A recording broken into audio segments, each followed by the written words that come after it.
Hi, my name is Ryan, and today I want to talk about the Lumix S9. It's a new full-frame camera I just picked up, which is this thing right here, in this blue color, which I quite enjoy. I had a choice between a couple colors, but I really like the blue, and it was a little different than choosing a black camera again. So yeah, so it's kind of funny, like my camera journey has varied, and I started out, I think, with photography cameras and some videography cameras since 2019. My quick camera journey at the beginning of everything started out with the Sony. I have the Sony 6100, then I upgraded to a 6400, and I really enjoyed shooting with Sony.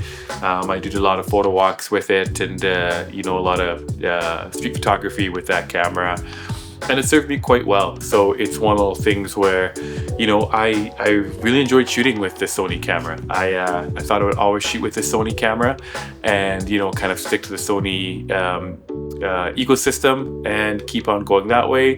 The goal was to get a Sony a7 III back in the day, but then I found Fuji, so quickly jumped to Fujifilm. I had an X-T20 for a long time, loved it, got the X-T3 after the X-T20, and then eventually upgraded to an X-T5, which was an awesome photo camera. It's one of those things where the Fuji cameras both, did the same thing. I love interchangeable lenses. I did have an X100V for a long time. Yeah, I enjoyed that camera, but I found I missed the interchangeable lenses and ended up selling it for pretty much the same price I bought it. And then the prices went crazy shortly after. So yeah, but I mean, someone else is probably enjoying it right now, which is good.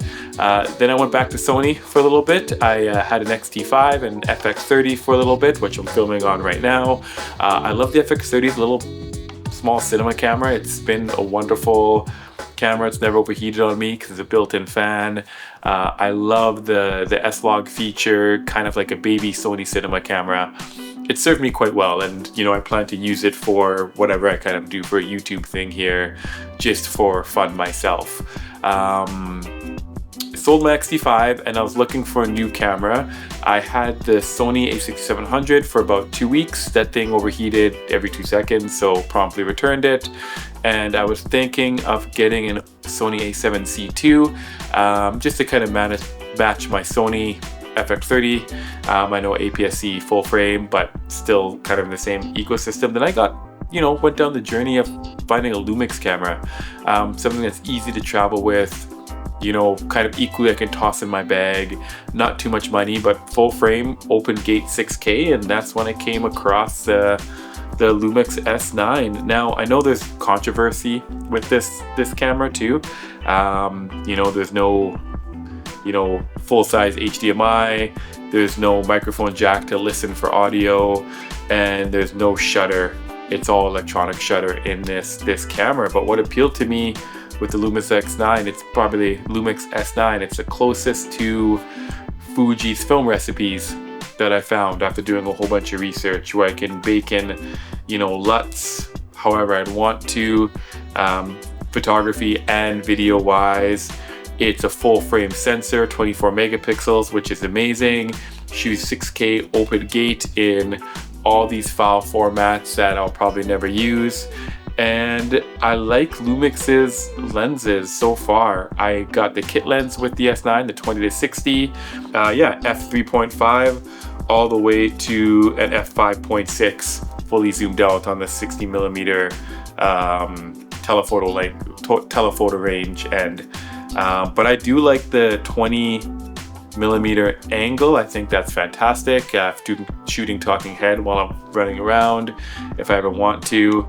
And photography, this 20-60 lens has an awesome close focal distance in my opinion. And yeah, it's been a really good camera. Battery life has been solid for it. I picked up a second battery, a small rig battery where you can plug a USB-C into it. But otherwise, yeah, like it's been simple, great to use. I also picked up a 50mm. I also picked up a 50mm 1.8 for, if I do any nighttime photography or portrait photography. It's one of those things where, You know, it's a nice fast prime lens. I like 35mm focal length on APS-C. When I had my Fujifilm and my Sony cameras, that's the focal length I like shooting at the best. So that's why I picked up a 50mm full frame, because I'd be about 35mm in APS-C format. So what else can I say about the Lumix? You know, as I kind of go down the rabbit hole, I know Lumix has released 3 new cameras as of late. You know, I believe this has the same sensor as the S5, I want to say 2X. You know, I can put the proper thing on screen, but yeah, the same type of sensor. And they released 3 cameras this year, the S12, S12R, and the S12E, which, you know, appealed to me as a second camera to match my S9, to get, you know, actually a proper mechanical shutter back in my camera systems. Because ironically, right now I have an FX30 and a Panasonic Lumix S9, and they both have electronic shutter. So yeah, it's kind of funny in that sense, where I'm just kind of like, okay, well, you know, it's time to get a mechanical shutter camera back. For myself, for what I do, as you know, doing this as a hobby and having fun with it, I most likely will lean towards the S12E, unless somebody in the comments says I should spend $1,000 more and get the S12.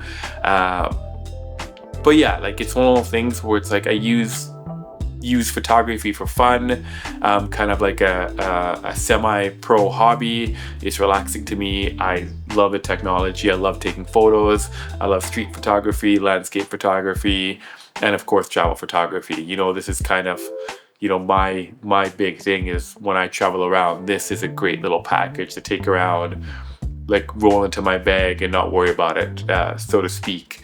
I have traveled with my FX30, but I find, you know, even though I can do photos on the FX30, it's not really a photo camera. And again, arguing this would be more of a filming camera in its own right, I just find taking pictures on this, just because the built-in LUTs, even though it has an electronic shutter, it's wonderful. It has been wonderful. I've done a photo shoot with it already, you know, just for family and such, but it still turned out, you know, great.